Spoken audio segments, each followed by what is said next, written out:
With the current COVID-19 pandemic going on, a lot of you are probably watching a lot of public health announcements. Many of you might have noticed the sign language interpreters near public health officials that are making the announcements. If you live in British Columbia, you might have noticed this gentleman over here that's right beside Health Minister Adrian Dix. He's actually quite famous now, but many of you probably don't know what exactly he does as a sign language interpreter, and in a broader sense, a medical interpreter in general. Now, I should probably do an introduction to myself first. I work as a medical interpreter here in British Columbia. Now, I'm not a sign language interpreter, I'm actually a spoken language interpreter, but as a medical interpreter, there are many similarities to the things we do. Now, because of confidentiality reasons, I can't show you guys pictures of when I'm working. So these are gonna be stock photographs of interpreters working, but they work the same. Now, as the name implies, medical interpreter obviously works in medical settings, whether it's in a hospital, in an emergency room situation, or in general hospital ward. We work in rehab centers, we work with speech language pathologists on speech and language therapies. We work with home care nurses going to the houses of people receiving home care. Generally, we don't have that many tools. Usually, we only have a notepad and a pen. In case of sign language interpreters, not even that.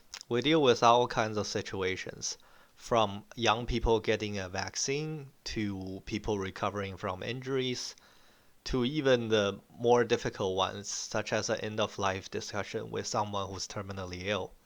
Now, most people don't make a fortune from medical interpreting.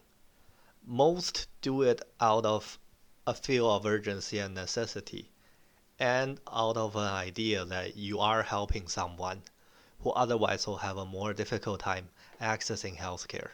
On a personal note, I come from a family of immigrants. When my parents first came to Canada, they have no idea how to access healthcare, and there's a lot of difficulty communicating. So I just want to make sure that others don't go through the same kind of difficulty my parents went through.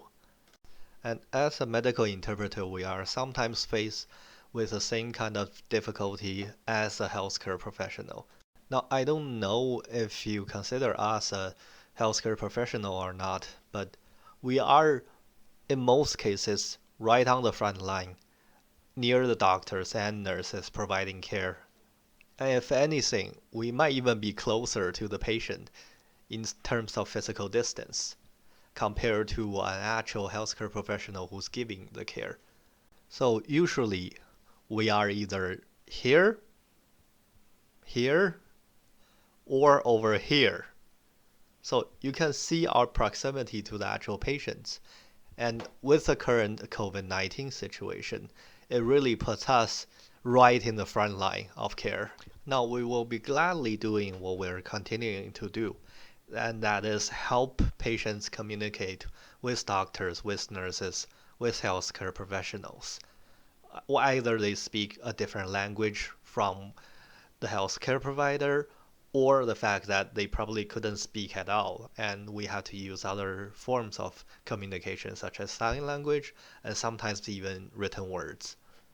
Now, I'd like to extend my own appreciation to all other interpreters who are working in this difficult time. As well, I would like to ask everyone to basically put us in your thoughts next time you think about frontline workers who are working every day, putting themselves in dangerous way just to help others. Thank you and stay healthy.